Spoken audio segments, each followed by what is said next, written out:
All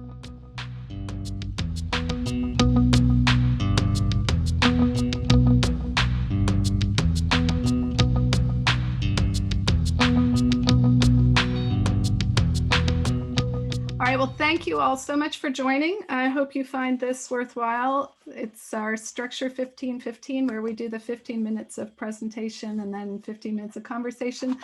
I might ask one of you, Nicola, you're very good at organizing things. So when I hit, let's see, where are we starting now? It's about, if I hit 12:20 and I'm not done yet, can you alert me? I will alert so we make you. sure we have enough time to talk. So this is going to be a rapid pace. I have a lot that I'd like to cover here and kind of make sure that we actually get to the last slide. So bear with me. Some of this will be stuff you're familiar with, some maybe not so much, but hopefully in a way that I won't lose everyone as we go. So this is the first slide I've used for all the presentations. And you know how if the tree fell in the forest and nobody heard it, question is, did it really fall? So I kind of feel the same way about international partnership programs. It's not a thing that people talk about, that they define. It's certainly not structurally. So I guess I'm here to really say it is a thing and that we can unpack this and understand it and really get the benefits of it. So I'm going to start with the definitional slide and just say quickly what this thing is so that we know where we are in the landscape. When we're talking about international partnership programs, this is actually a definition that I've given it in the context of writing my primer for partners, because I wanted to identify this thing. So I had to find a way to at least start with the definition. It is something that starts in international space. It's in the international arena, which essentially means you have to have at least one international partner. Usually there's multiple.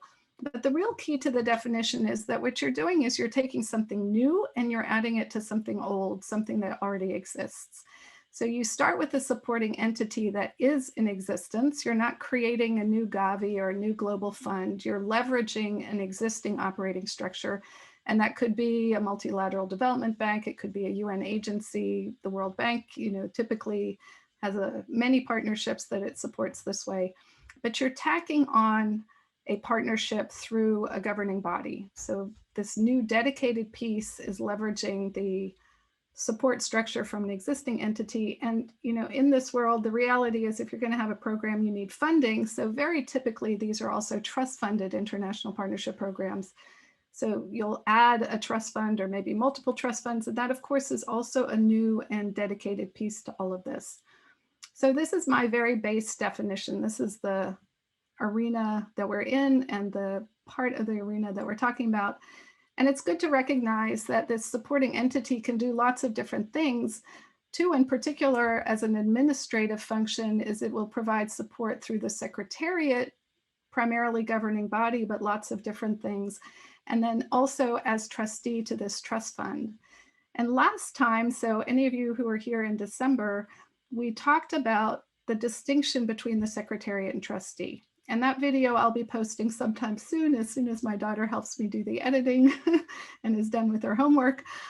But today we are actually going to focus on the trustee piece of this. So let's also do a little definitional about what's an international trustee. So this is not your standard trustee that you might hear about in a corporate setting. This is something special. And my definition, again, just to briefly say, it's an international entity that contractually takes on fiduciary responsibility. So it has to do with use of funds that are contributed by a donor. And we're going to break this down too. International, in terms of an entity, means an organization created by sovereign countries. So it could be an international organization like CGIAR, the consortium, or a multilateral organization. So typically UN agencies, multilateral development banks. But really important, and I know, Paul, this is something you work with all the time, the nature of this is contractual, and it is an as negotiated, as defined environment. So this is not defined by national law or even common law. It's what the parties decide for themselves. And the lawyer is actually super important because that's where the rubber hits the road in terms of how that's articulated. And my book for builders, which is coming soon, is very heavily on this piece.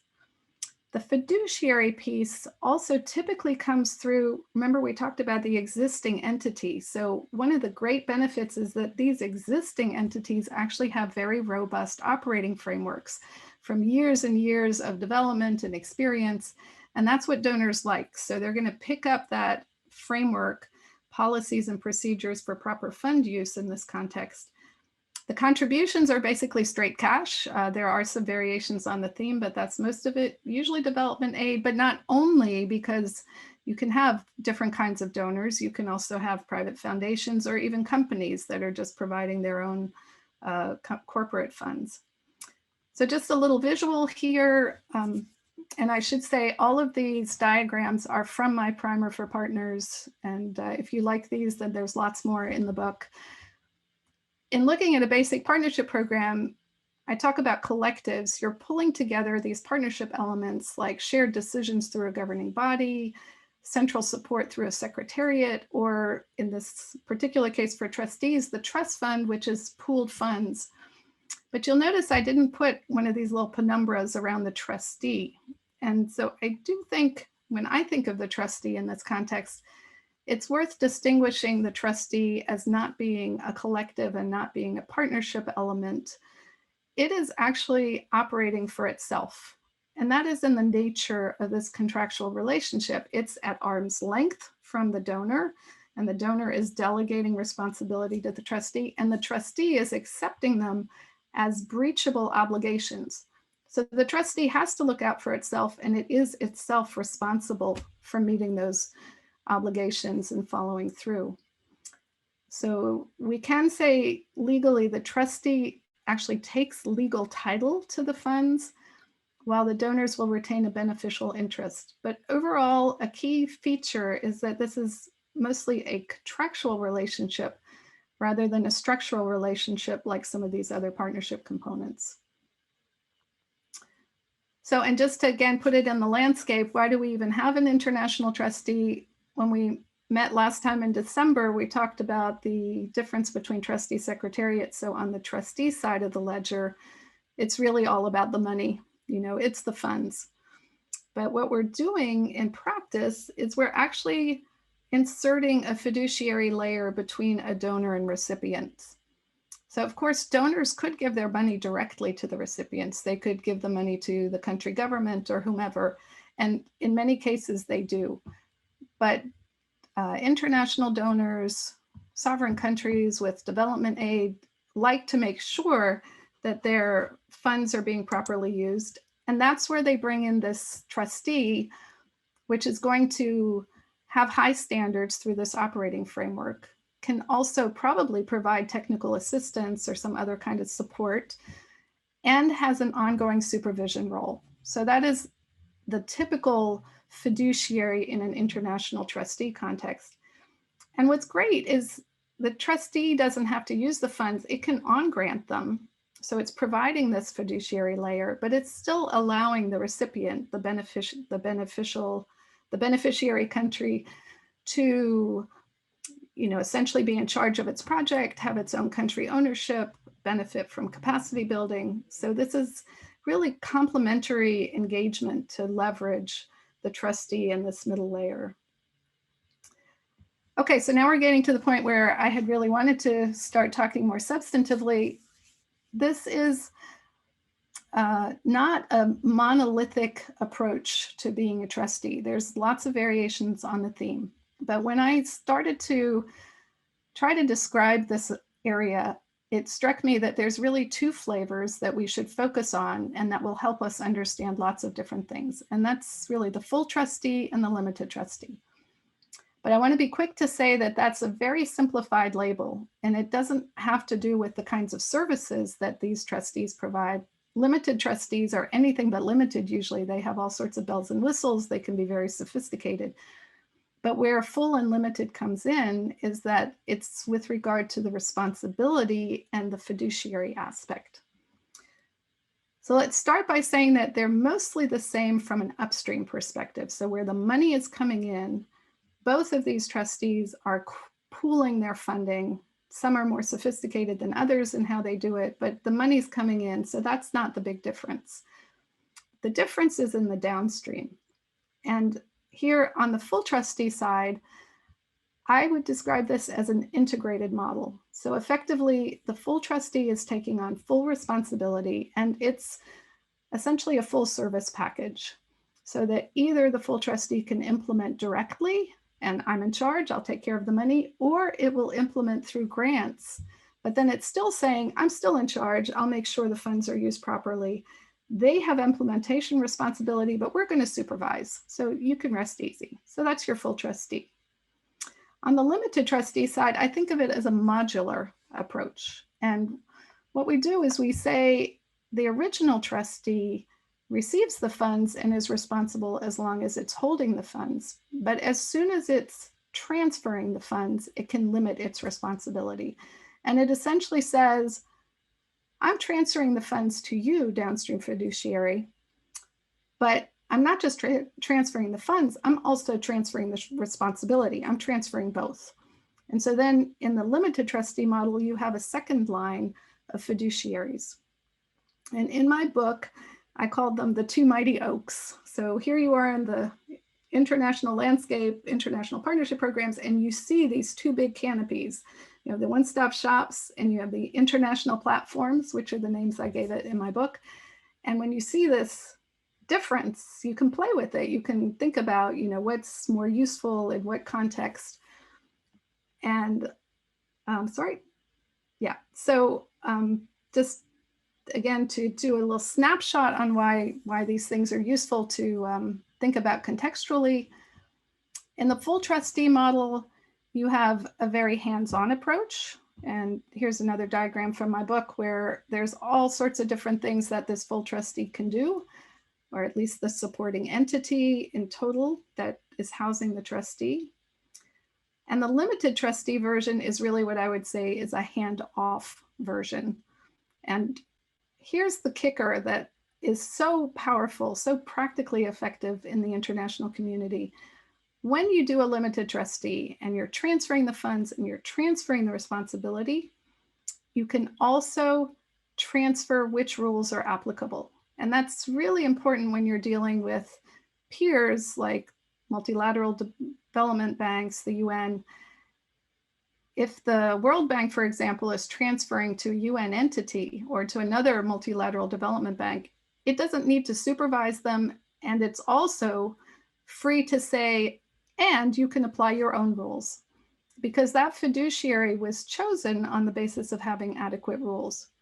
So it's really wonderful. You can do this handoff, diversify your downstream, and allow each of those entities to operate in its own standard operating environment.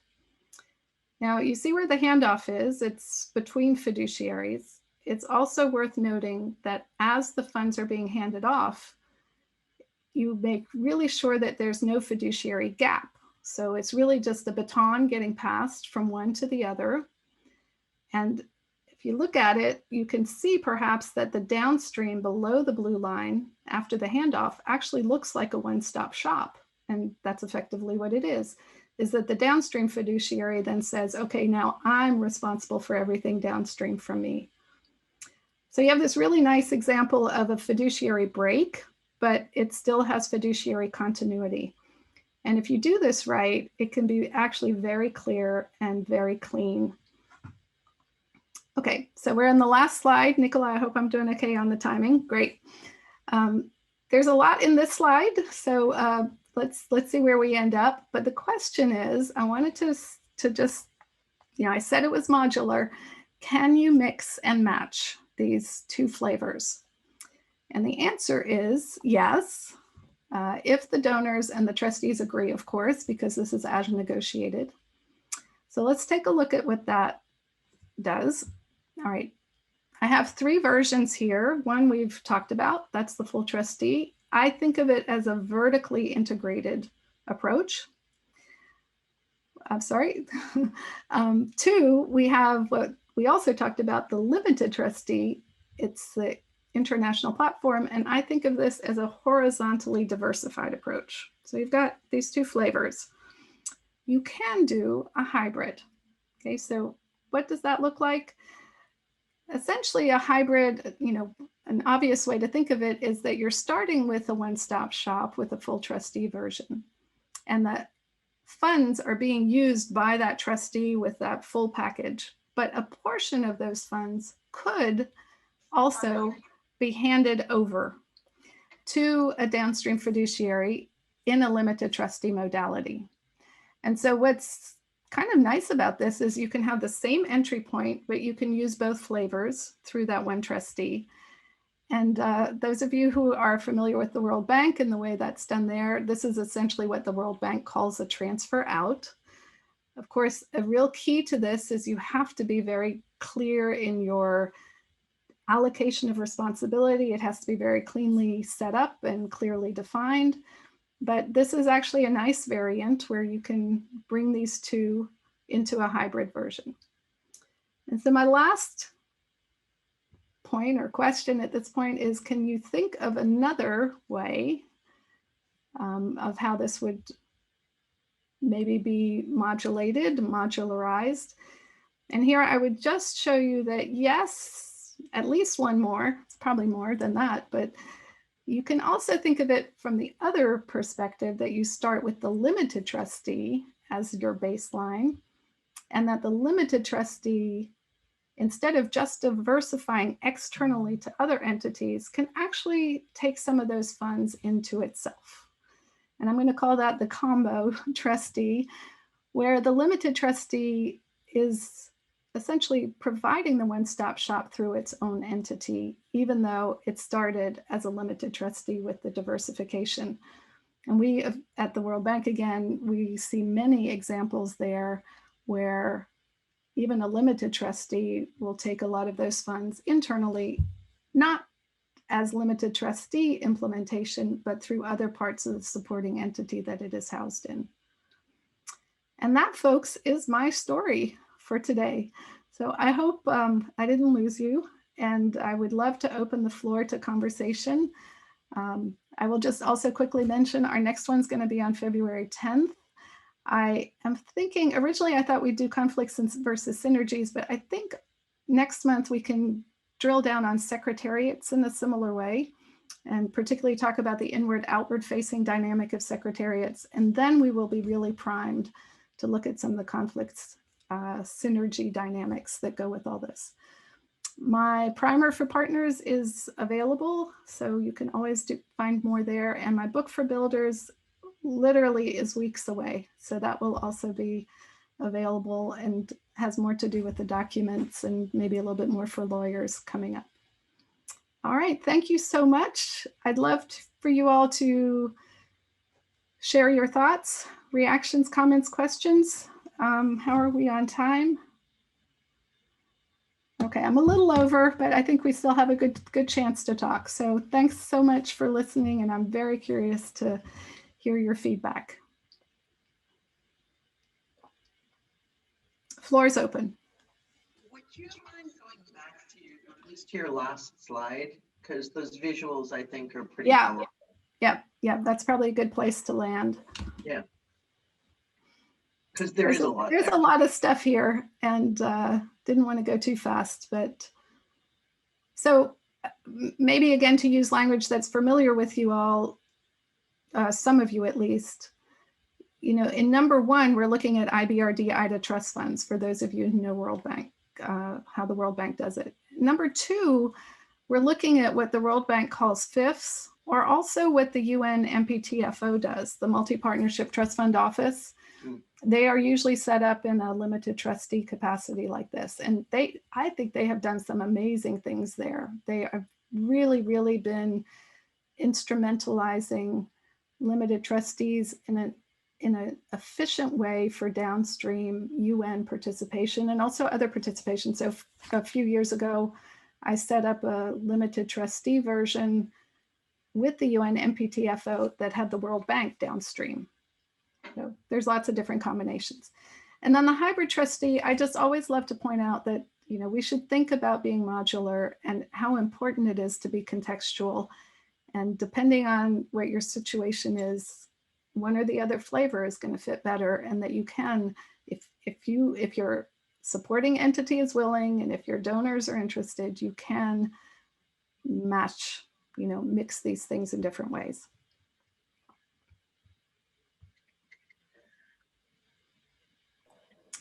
And does it make a difference what kind of beneficiary recipient you're talking about? Because earlier on, you had country as recipient, but there are conversations about other types of stakeholders being recipients. And those other types of stakeholders may not have quite the same fiduciary safeguards in place, let's say. Right. Yeah, actually, that's a very nice question. So when you look at the diagram here, of course, one of the key distinctions, and I try to color code these things consistently in my book, is that you have what I've called beneficiary recipients. So these are really the grantees or the party that you're trying to support, that you're trying to help from a development perspective, versus the fiduciary recipient, which is going to be this kind of intermediary layer usually. The fiduciary recipient essentially has stepped up to demonstrate that it has the operating framework that donors will trust to be able to not need supervision. So it's kind of key question is, can they do it on their own without having someone supervise them? So that would be a very key distinction. From a beneficiary recipient point of view, there can be lots of variations on that.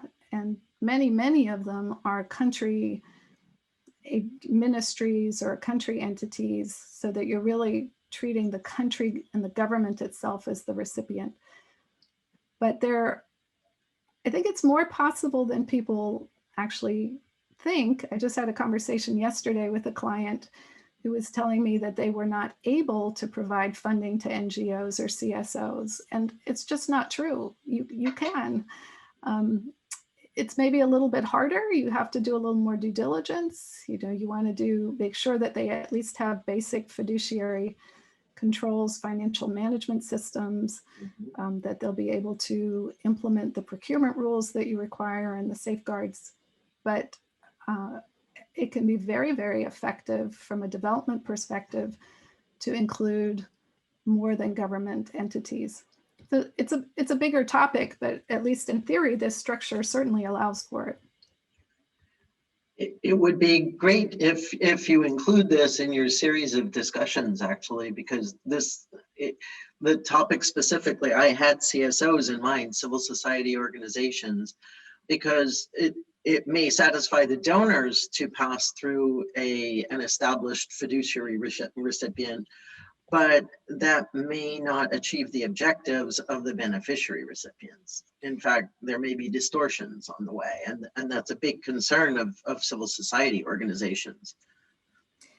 Yeah, and it's interesting. It depends very much on the policies and procedures of the trustee entity as to how they want to do this. So again, the conversation that I had yesterday, we were partly talking about whether, I don't want to go too far in terms of all the labels, but whether the trustee was going to grant and treat it as what we call recipient execution, where the implementation responsibility is with the recipient, or in situations where they weren't as comfortable granting, whether they were going to treat it as a contracted relationship. So essentially, trustee executed, so the responsibility stays with the trustee, but you're providing the funds to the other entity in a service contract or deliverables type environment. And that puts you in a procurement modality where you have to do competitive bidding and different kinds of fairness rules apply, as opposed to a grant-making environment where you're dealing with partners, where it's more selective, not competitive. And I have a section in my book on that. It's not very long, but where I try to parse grant-making with procurement. And I think it's worth more thought. Most people don't actually articulate what that is. Like, where would you draw that line? And when would you choose one or the other? But in this downstream environment, that's one of the things kicking around, is whether you're doing a procurement type relationship or a grant type relationship and how you choose that. I'm definitely just, adding to the labels and to the concepts here. So hopefully the thread is a little clear as I talk. Very much, thank you. Any other thoughts or reactions, and maybe even just someone, you know, has this resonated for you in the work that you've done?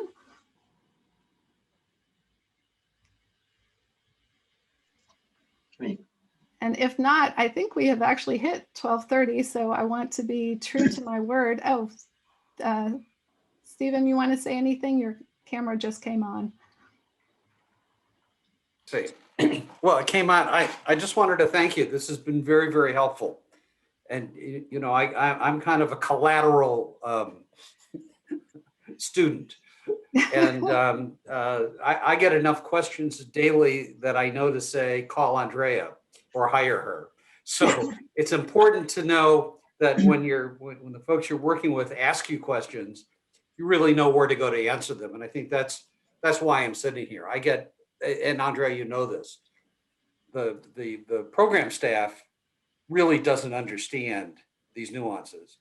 And so when these issues come up, even from at the manager level and the director level, it's important for those of us who actually understand to be able to say, you need to talk to legal, or you need to bring in Andrea at this point while you're still thinking about this before you even engage in a discussion with the donor. I appreciate what you're saying, Stephen. And I have to say, from my experience, it's true. That's why I'm out here writing these books and now starting to do these. I have found, because I'm staffing some of these multi-donor activities, particularly in the UN, that unless we're prepared when we go into the discussion, the other side isn't always as, they don't understand this either. And what you get is, you know, bad, you know, it's, if you ask the wrong questions, you get the wrong answers. And the donors don't necessarily know what the right questions to ask either. Exactly. And I find that people don't know where they are in the landscape to even envision what they're dealing with, much less being informed about options, much less being able to make wise decisions about this. So I have always viewed the kind of structure, information, or advice that I provide as an empowerment exercise, which is to say, you want to be contextual, so then you help people understand what really fits their context. It's been really intriguing for me, even the policy people. I mean, you say the program people don't understand, but I find that often the lawyers don't understand because they're just not familiar with these concepts and don't see the nuances in the landscape. But even the policy people, I sat through a whole presentation on essentially a form of limited trustee. You know, these are the kinds of things that we do. And the definition provided by the senior manager of that group at the beginning of this modality did not mention anything about this. And ultimately, this is the crux of the difference between these different kinds of trustees. So it's been fascinating to me that even the policy people aren't versed in this and versatile in being able to explain what fits what context best and why it makes a difference. Yeah, so, you know, I think this primer for partners, I don't mean to peddle my book here, but it really tries to lay out the components in quite clear and systematic ways with a lot of images that I think are helpful for people to see where they are. And the book for builders is going to, it starts with a charter. It essentially has an annotated charter in the middle, but it also talks about all the different kinds of agreements that go along with this, you know, how you deal with the adopted documents and the signed agreements together, how you align those.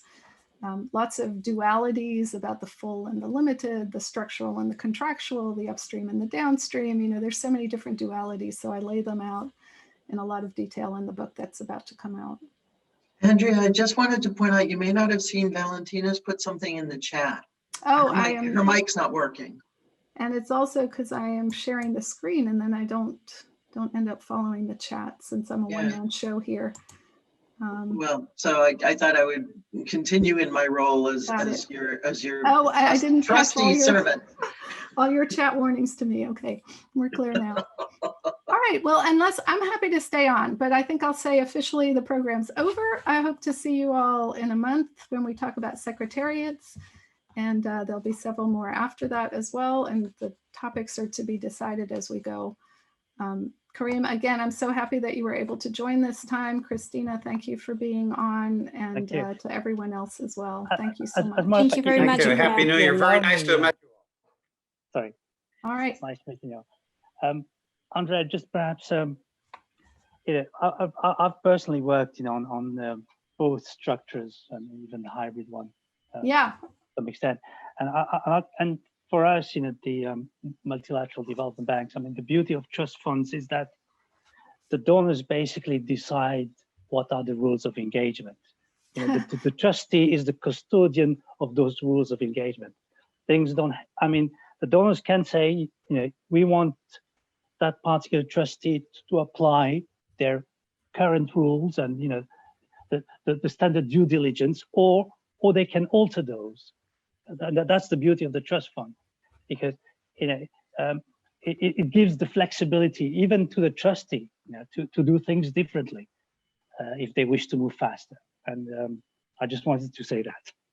Kareem, I think that's really, really key, because in a way you've taken us back to what I said in the very beginning, which is that if we're in international space, in the international arena, it actually gives us a lot of flexibility that you might not have in other settings. And it truly is as defined, as negotiated in this environment. There are some parameters, of course, and a lot of those are the policies and procedures of the trustee, but it still is up to what the parties decide.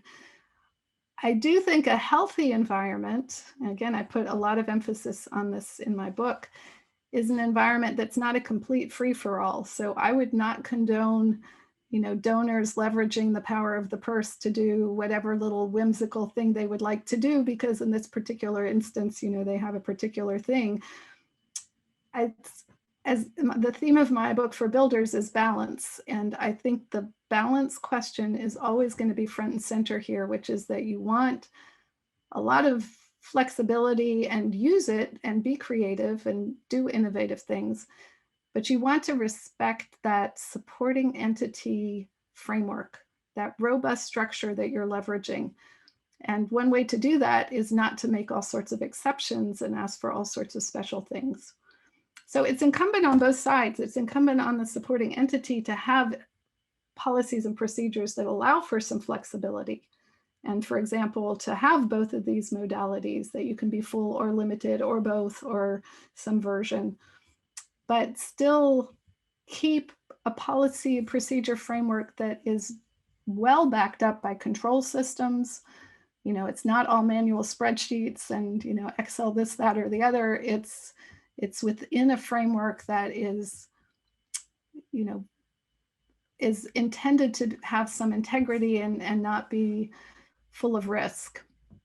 But that balance and where it ends up will depend. And, Kareem, as you know, I think the Islamic Development Bank is taking strides to think about what that framework looks like, to what extent it's either customized or standardized.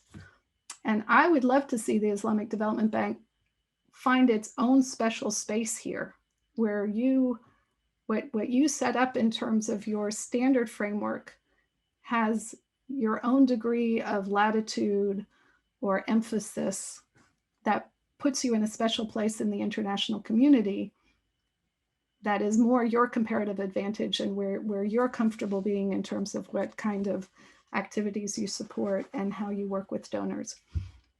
It's another way of saying that the power of the purse should not trump all, that it really is part of the mix, but that everyone really has a responsibility to try to figure out what that right balance is.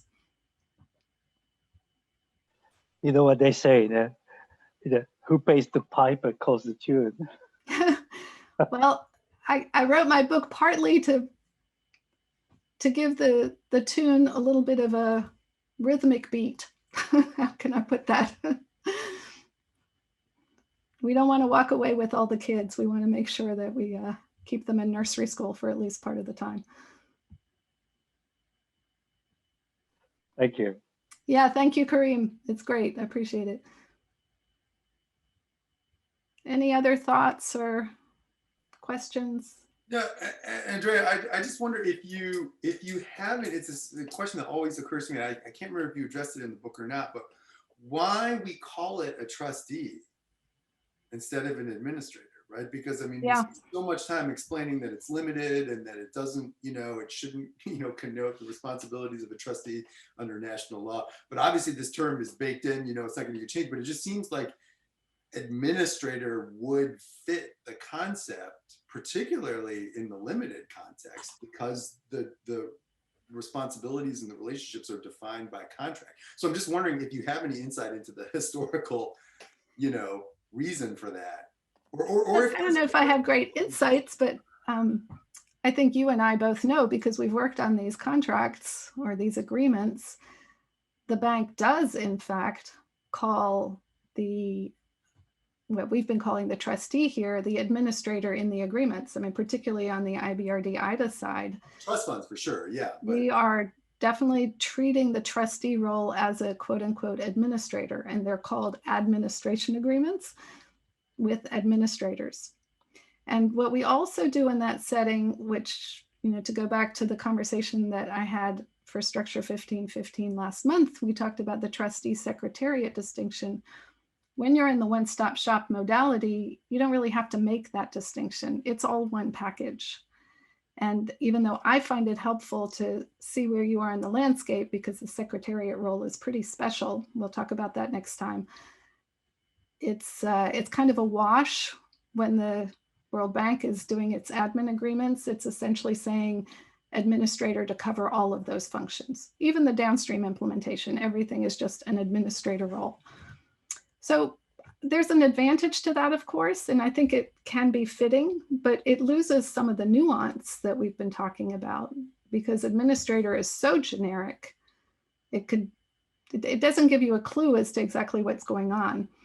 And I think the reason why trustee persists and why we call it a trust fund, and we do trust fund reform, and we look at the trust fund policies and procedures, why that trust fund piece. I mean, we could also be calling it accounts, right? Why do we call them trust funds? Why don't we just call them accounts? And to a degree, we do call them accounts, but the trust piece is the signal that it is an administrator plus role. And the plus is this fiduciary piece. And the plus is really not just the financial management, but that I will properly treat your funds based on what we negotiated. And I think that's fair. I mean, I like the fact that the administrator is a little bit generic, that we actually try to give it a name that's got a lot of baggage. It's probably confusing that way, but it sends a signal that it's a different kind of role. And the piece that I said about the trustee being operating for itself is an important one, that in the administrator context with that label, you don't really see or register as clearly. None of these labels are very perfect, right? A lot of them are by analogy. A lot of them, even full trustee, limited trustee, is very kind of, it fits one piece of it, but it doesn't have meaning for the rest of it. They're very questionable. And when I wrote the book, I was just, making up language all over the place, because I was trying to find what is the right label, or at least a better label than the thing that we might not even have a label for at all. No, it makes sense. And frankly, that's why I find these so valuable, right? Because you, as a practitioner, you are often trying to learn from the bottom up, right? Mm-hmm. You come into a new area and you have to kind of learn by doing and learn from the bottom up, and you don't have the opportunity right to start from the other side. And that's why I think this is so great. Yeah, and actually, I'm so fascinated that we do these things without having the conceptual framework. I'd say in the past, my own experience was more of a community of practice, where we at least talked to each other about what we were doing and what some of the issues were, and conceptually how it fit with something else that was going on. But these are definitely not intuitive topics. They are very kind of out of whole cloth, sort of sui generis. They evolve in ways that aren't necessarily well informed. So sometimes they come up with kind of warped interpretations of how to do things. They miss the point, I find. So if you step back and you actually try to parse it and you say, this is where we are in the landscape, and these are the relationships, and this is why it matters. And if you do this here, then it's going to have an impact over here. It starts to have a little more structure to it. And that's my point of all of this, is to really get to the structure of it, to see it as structure, to understand that these are structural questions and exercises. I had a very interesting conversation yesterday. Valentina, who can't speak, will appreciate what I'm about to say. If you have a limited trustee, my view is that the secretariat that's supporting this platform also needs to be limited, at least in terms of the fiduciary piece. And the rationale is, of course, you're limiting the trustee if the secretariat is part of the same entity. And if that secretariat starts picking up essentially fiduciary duties, you just basically got a backdoor trustee. You tried to limit it over here, but you just kind of handed it over here and you undid what you were trying to do. But that's not, I think, something that people readily understand or may not even catch, that the secretariat is suddenly being asked to do things that are fiduciary, that undo the limited trustee role, or at least wreak a little havoc with it. And I've seen that in practice at the bank, and it has been a challenge at the World Bank when that's happened. Can you give an example without pointing fingers on that? Yeah, I think in this one I can probably point the finger. There are more than this example, but the one that I experienced personally was the CGIAR when I started working on that, which was in the mid-2000s. The IAD had just done an audit, and they had essentially pointed out that we had a pass-through arrangement. This was before FIFs and before we really talked about limited trustees in the same way, but it was a pass-through arrangement, and we were not supposed to have any responsibility for the fund use downstream. The CGIAR centers had the responsibility. But we had this very pronounced secretariat that was accompanying all of that. And partly because the bank was providing its own funds to the centers, so it was piggybacking on the bank's donor role. That secretariat ended up doing desk reviews of reports. They would kick the tires. They would go down and see, how's it going? And if something weird came up in the financial reporting or the progress reporting, they would follow up. They would work with the center. So it was what I would call, a full trustee type fiduciary role. And it wasn't articulated that it was a responsibility of the bank, but because we were there, we were implicitly making ourselves responsible at the same time that we were otherwise saying we were a pass-through trustee. So that was pretty messy.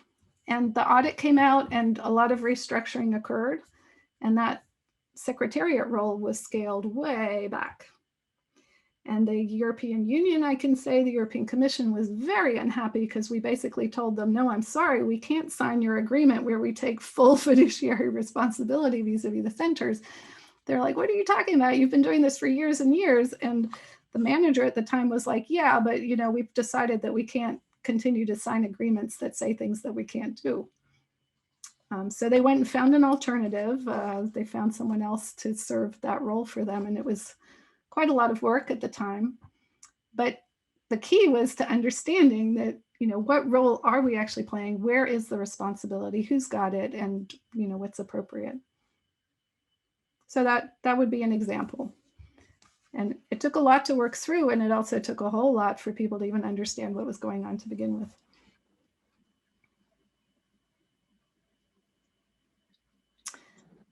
Any further thoughts?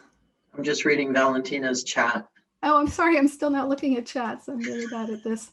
Okay. Yes. Okay. Thank you, Valentina. Right. And, I have to add here to go back to Kareem's point, from a donor perspective, they don't mind. They're happy to have you in there, double and triple fiduciary layers. I mean, they don't want to necessarily pay the costs, but of course, they want to know that the funds are properly used. So it's up to the supporting entity and the trustee, the secretariat piece, the trustee piece, to be vigilant for their own scope of responsibility and to make sure that the expectations and the obligations that they sign up to are consistent with what they're actually willing to follow through on. Right, Paul? Yeah, I mean, it's just I'm thinking of other examples, Yes. So don't ever learn which fifths I represent. But I mean, I can think of two different types of things, right? I mean, one, in the fiduciary context specifically, right? Donors being happy, I think that's exactly right. And in some cases, actually not. Sometimes the dynamic is secretariat driven for reasons having to do with banks. Sometimes it's donor driven, right? Sometimes it's donors looking to layer up some type of oversight that goes beyond what we would normally expect and arguably sort of infringes on the policy environment of the implementing entities, right? And they're sort of driving the secretariat to do this, layering on a risk framework or this, that, and the other thing, right? So it not necessarily that the donors would be in a passive role. It can actually be donor driven because of an individual priority that a donor or a group of donors has, where they're unable to make that change at the board of the MDBs, so they sort of try to do it in the context of this particular partnership. That's one dimension. And then the other the other example that comes to mind was a situation where the donors were expressing dissatisfaction with the implementing entities for that fit for that partnership, and saying we need something more innovative and creative. And there was discussion of the secretariat actually administering particular operations, right? That the secretariat would almost become an implementing entity unto itself, right? Because this was perceived there was some sort of alignment of interest between that secretariat and particular donors about this. So it's absolutely a dynamic that can have multiple sources.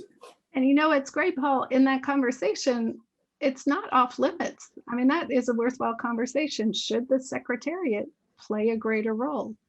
And if so, what's the resourcing and how does the responsibility work? And on what basis? Like, what is the downstream rules environment? Right. Do the bank's rules now apply? Because that's where the secretariat is housed. So, but you have to go through those layers. I always remind people, or one of the ways I like to explain this to people is that it's a bit of a slippery slope. So if you have these donors that say, oh, I love for you to do more secretariat because you're such a great secretariat, and the secretariat of course wants to staff up and the funding is available. So what's not to love about this? But if it's not clearly articulated, like if you treat it as a limited trustee environment, and then the secretariat goes in and does these things, that's essentially ultra virus. It's outside of what was agreed. So it's really first important that you have the agreement. But the other piece is that you want to make sure that one of the dimensions, of course, is that the supporting entity also has its own risk profile. So whether it's the Islamic Development Bank or the World Bank or the UN MPTFO, they all have to look out for themselves. So if they're handing funds to recipients that are supposedly downstream fiduciaries, but they're not really doing their fiduciary job, or they're not living up to the expectations, even the supporting entity, the trustee or the secretariat, might look at it and say, oh my God, I've got to do something, and step in. And that is understandable. It's maybe even laudable because they're going to, save the partnership program and protect everyone. But unless it's escalated and visible and acknowledged and accepted by everyone, from a partnership perspective, you end up in rescue mode in a way that maybe hasn't been legitimized. So then you have a double whammy. Not only do you have the risk downstream, but you have the rescue mode. And then if things still go wrong, it's like, bank, what were you thinking? Or, UN agency, what were you doing? Why were you even in there? And why did you mess it up even more? So you try to help, but you actually make it worse because you're outside the scope of what's been agreed, and you're taking on the responsibility kind of unilaterally, voluntarily in a rescue fashion. And that's not necessarily, maybe it'll work, but it may not. So I always think it's important to think of this not as a trust fund environment and purely fiduciary environment, but it's first and foremost a partnership environment. So if things start going wrong downstream, you don't just bury yourself in it and fix it. You elevate it, you address it as a partnership, and you figure out, how are we going to do the triage? How are we going to change the rules of the game? And you essentially make sure that the partnership is on board for how you proceed. It's not the instinct. It's not what I usually see happening, but I think it's a better approach. It's a mindset. And I also always advocate, please think ahead, so you can also set up your processes if things go awry, that everyone knows the Secretariat is going to escalate it or whatever. So you already anticipate, you already have kind of rules of the road or code of conduct or whatever you want to call it, protocol, that the Secretariat has limited its approach with the ability to always flag things and see what happens then.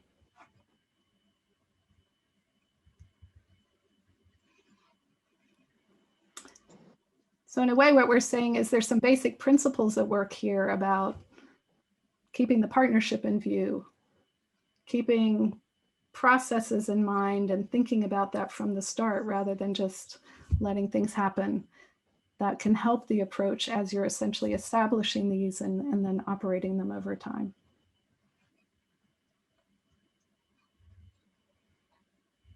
You all have been wonderful to stick with the topic for so long. I really appreciate it. I think at this point, we should probably close. And I'm always happy to be available if you want to reach out to me one-off. And then would certainly look forward to having you and anyone else you'd like to recruit participate when we meet again on February 10th.